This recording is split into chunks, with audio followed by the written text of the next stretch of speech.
Hi friends, ಎಲ್ಲರಿಗೂ ನಮಸ್ಕಾರ. Gagan cooking ಚಾನಲ್ಗೆ ಸ್ವಾಗತ. ಹೊಸದಾಗಿ ನಮ್ಮ ಚಾನಲ್ ನೋಡ್ತಾ ಇದ್ದರೆ ಸಬ್ಸ್ಕ್ರೈಬ್ ಮಾಡ್ಕೊಳ್ಳಿ, ಹಾಗೆ ಪಕ್ಕದಲ್ಲಿರೋ ಬೆಲ್ ಐಕನ್ ಕ್ಲಿಕ್ ಮಾಡಿ. ಬನ್ನಿ, ಇವತ್ತು ತುಂಬ ಟೇಸ್ಟಿ ಆದಂತಹದ್ದು ದಿಢೀರ್ ಅಂತ ಹೇಳಿ ಗೊಜ್ಜು ಮಾಡ್ಬೋದು. ಇದು ರೈಸ್ಗೆಲ್ಲ ತುಂಬ ಚೆನ್ನಾಗಿರುತ್ತೆ. ಈಗ ನಾನು ಏನು ಮಾಡ್ತಾ ಇದ್ದೀನಿ ಅಂತ ನೋಡ್ಕೊಳ್ಳೋಣ. ಈಗ ನಾನು ಸ್ಟವ್ ಹಚ್ಬಿಟ್ಟು ಬಾಣಲೆ ಕಾಯಕ್ಕೆ ಇಟ್ಕೊಂಡಿದ್ದೀನಿ.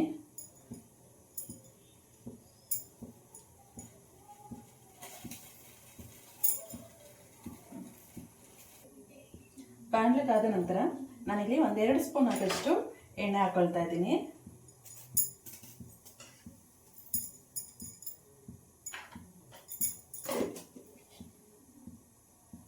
ಈಗ ಎಣ್ಣೆ ಕಾದಿದೆ. ಇದಕ್ಕೆ ನಾನು ಸ್ವಲ್ಪ ಸಾಸಿವೆ ಹಾಕೊಳ್ತಾ ಇದ್ದೀನಿ.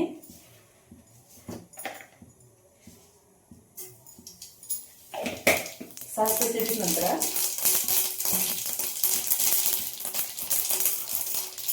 ಲೋ ಫ್ಲೇಮ್ನಲ್ಲಿ ಇಟ್ಬಿಟ್ಟು ಬೆಳ್ಳುಳ್ಳಿ ಹಾಕ್ತಾ ಇದ್ದೀನಿ.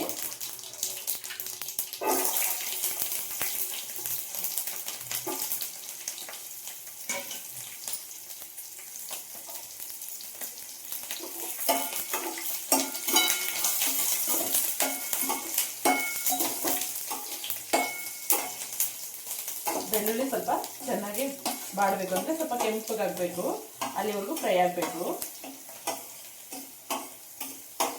ಸಿಹಿಬಾರ್ದು, ಸ್ವಲ್ಪ ಕೆಂಪಾದರೆ ಸಾಕು.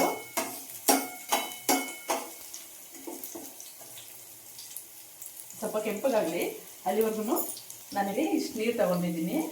ಇದಕ್ಕೆ ನಾನಿಲ್ಲಿ ಹುಣಸೆ ಹಣ್ಣು ಇದೆಯಲ್ಲ,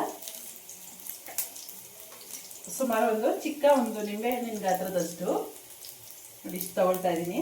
ಇದನ್ನ ನೀರಿಗೆ ಹಾಕ್ಬಿಟ್ಟು ನೆನೆಯಕ್ಕೆ ಇಟ್ಟಿದ್ದೀನಿ.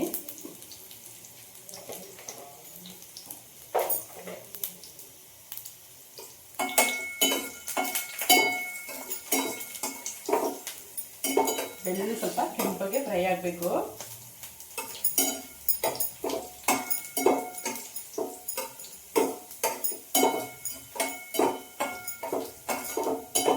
ನೋಡಿ ಇಷ್ಟು ಕೆಂಪಗಾದ್ರೆ ಸಾಕು ಇದು. ಈಗ ನಾನು ಇದಕ್ಕೆ ಈರುಳ್ಳಿ ಹಾಕೊಳ್ತಾ ಇದ್ದೀನಿ. ಒಂದು ದಪ್ಪ ಸೈಜ್ ಈರುಳ್ಳಿ, ಒಂದು 4 ಈರುಳ್ಳಿ ಕಟ್ ಮಾಡ್ಕೊಂಡಿದ್ದೆ, ಅದನ್ನ ಹಾಕೊಳ್ತಾ ಇದ್ದೀನಿ, ಸಣ್ಣ ಕಟ್ ಮಾಡಿರೋದು.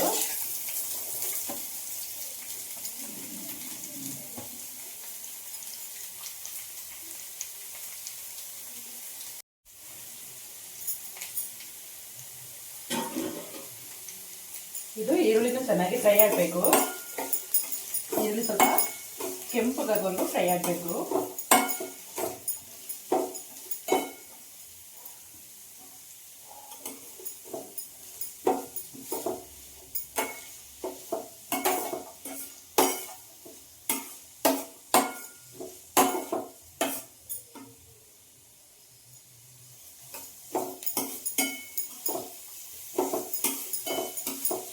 ಸ್ವಲ್ಪ ಹೈ ಫ್ಲೇಮ್ನಲ್ಲಿ ಇಟ್ಬಿಟ್ಟು ಫ್ರೈ ಮಾಡ್ತಾ ಇದ್ದೀನಿ.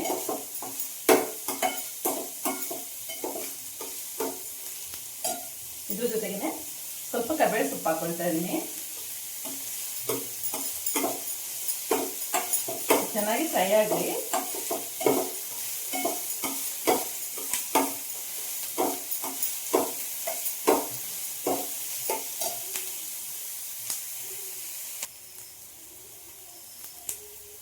ಇದು ಹುಳಿ ಗೊಜ್ಜು ಅಂತೀವಿ ಇದಕ್ಕೆ. ಇದು ಬಿಸಿ ಅನ್ನಕ್ಕೆಲ್ಲ ತುಂಬ ಚೆನ್ನಾಗಿರುತ್ತೆ. ಈ ರೀತಿ ಮಾಡ್ಕೊಂಡು ತಿನ್ನೋದ್ರಿಂದ ದಿಢೀರ್ ಅಂತ ಮಾಡ್ಬೋದು. ನೋಡಿ, ಈಗ ಈರುಳ್ಳಿ ಚೆನ್ನಾಗಿ ಕೆಂಪಗಾಗಿ ಫ್ರೈ ಆಗಿದೆ. ಇದಕ್ಕೆ ನಾನಿಲ್ಲಿ ಅರಿಶಿನ ಪುಡಿ ಲೋ ಫ್ಲೇಮ್ನಲ್ಲಿ ಇಟ್ಬಿಟ್ಟು ಒಂದು ಅರ್ಧ ಟೀ ಸ್ಪೂನ್ ಆಗಷ್ಟು ಅರಿಶಿನ ಪುಡಿ ಹಾಕೊಳ್ತಾ ಇದ್ದೀನಿ.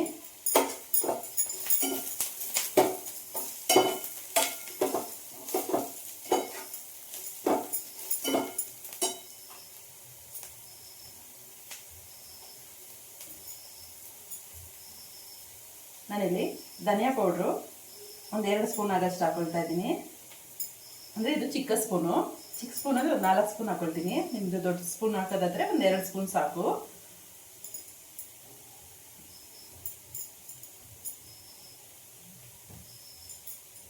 ಇದು ಹಾಗೆ ಫ್ರೈ ಮಾಡ್ಕೋಬೇಕು. ಧನಿಯಾ ಸ್ಮೆಲ್ ಎಲ್ಲ ಹಸಿ ಸ್ಮೆಲ್ ಹೋಗ್ಬೇಕು, ಅಲ್ಲಿವರೆಗೂ ಫ್ರೈ ಆಗಬೇಕು.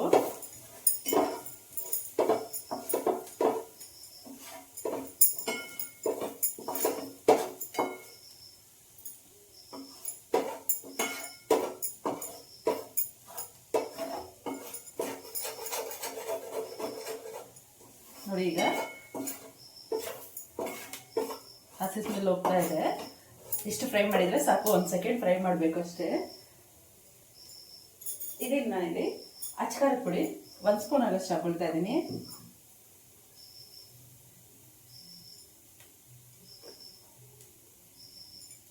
ಒಂದು 1/4 ಸ್ಪೂನ್ ಅಷ್ಟು ಹಾಕೊಂಡಿದ್ದೀನಿ.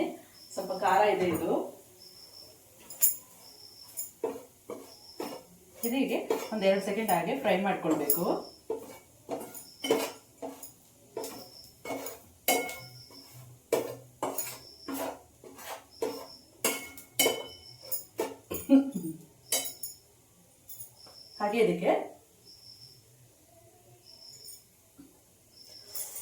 ಹಾಗೆ ಇದಕ್ಕೆ ಹೆಲ್ಜಿ ಹಿಂಗ್ ಬರುತ್ತಲ್ಲ, ಅದು ಸ್ವಲ್ಪ ಹಾಕೊಳ್ತಾ ಇದ್ದೀನಿ.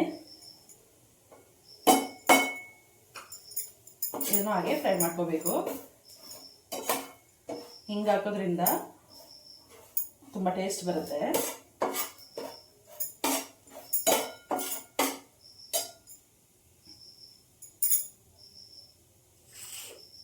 ಈಗ ಇದೆಲ್ಲ ಫ್ರೈ ಆಗಿದೆ. ಚೆನ್ನಾಗಿ ಫ್ರೈ ಆಗಿದ್ಮೇಲಿಂದ ನಾವು ಹುಣಸೆಹಣ್ಣು ನೆನೆಯಕ್ಕೆ ಹಾಕಿದ್ವಲ್ಲ, ಅದನ್ನು ನೀರು ಸ್ವಲ್ಪ ಹಾಕೊಳ್ಬೇಕು.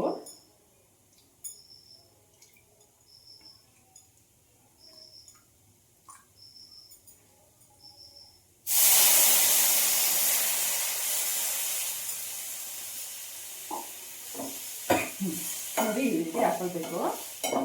ಚೆನ್ನಾಗಿ ಕುದಿ ಬರಬೇಕಿದು. ಚೆನ್ನಾಗಿ ಕುದಿ ಬಂದರೆ ಸಾಕು, 1-2 ನಿಮಿಷ ಚೆನ್ನಾಗಿ ಕುದಿಸ್ಬೇಕು.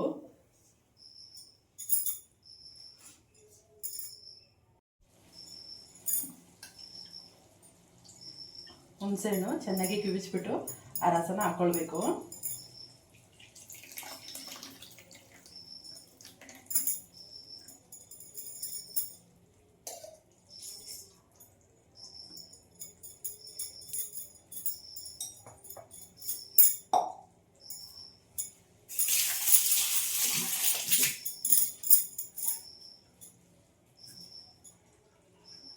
ಈಗ ಇದು 1-2 ನಿಮಿಷ ಚೆನ್ನಾಗಿ ಕುದಿ ಬರಬೇಕು. ಇದಕ್ಕೆ ನಾನಿಲ್ಲಿ ರುಚಿಗೆ ತಕ್ಕಷ್ಟು ಉಪ್ಪನ್ನು ಹಾಕೊಳ್ತಾ ಇದ್ದೀನಿ.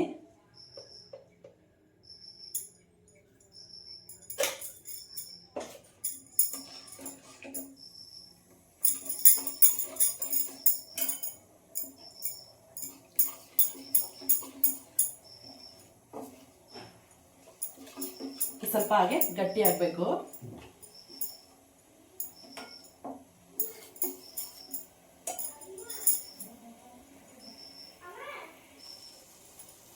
ನೋಡಿ ಫ್ರೆಂಡ್ಸ್, ರುಚಿಯಾಗಿರೋ ಈರುಳ್ಳಿ ಹಾಕ್ಬಿಟ್ಟು ಹುಳಿ ಗೊಜ್ಜು ಮಾಡಿರೋದು ತುಂಬ ಟೇಸ್ಟಿಯಾಗಿರುತ್ತೆ. ಇದು ಬಿಸಿ ಏನಾಗಿಲ್ಲ. ಈಗ ರೆಡಿಯಾಗಿದೆ. ಎಣ್ಣೆ ಮೇಲೆ ತೇಲ್ ಬಂದರೆ ಇದು ರೆಡಿಯಾಗಿದೆ ಅಂತ.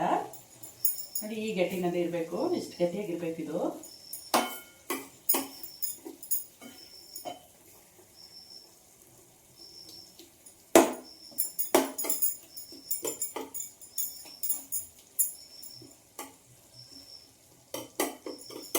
ಇದ್ರ ಜೊತೆಗೆ ಸ್ವಲ್ಪ ತುಪ್ಪ ಹಾಕೊಂಡು ತಿಂದರೂ ಇನ್ನೂ ಟೇಸ್ಟ್ ಬರುತ್ತೆ. ಫ್ರೆಂಡ್ಸ್, ಈ ರೆಸಿಪಿ ನಿಮಗೆ ಇಷ್ಟ ಆಯಿತು ಅಂದ್ಕೊಳ್ತೀನಿ. ಇಷ್ಟ ಆದರೆ ಪ್ಲೀಸ್ ಕಮೆಂಟ್ ಮಾಡಿ, ಲೈಕ್ ಕೊಟ್ಟು ಶೇರ್ ಮಾಡಿ. ಹಾಗೆ ಗಗನ್ ಕುಕಿಂಗ್ ಚಾನಲ್ಗೆ ಸಬ್ಸ್ಕ್ರೈಬ್ ಆಗಿ. ಈ ವಿಡಿಯೋ ನೋಡಿದ್ದಕ್ಕೆ ಎಲ್ಲರಿಗೂ ಧನ್ಯವಾದಗಳು. ಹಾಗೆ ಯಾರೆಲ್ಲ ನಮ್ಮ ಚಾನಲ್ ಹೊಸದಾಗಿ ನೋಡ್ತಾ ಇದ್ದೀರಾ, ಸಬ್ಸ್ಕ್ರೈಬ್ ಆಗಿಲ್ಲ ಅಂದರೆ ಸಬ್ಸ್ಕ್ರೈಬ್ ಆಗಿ. ಹಾಗೆ ನಿಮ್ಮ ಫ್ರೆಂಡ್ಸ್ ಆ್ಯಂಡ್ ಫ್ಯಾಮಿಲಿಗೆಲ್ಲ ಶೇರ್ ಮಾಡಿ. Thank you friends.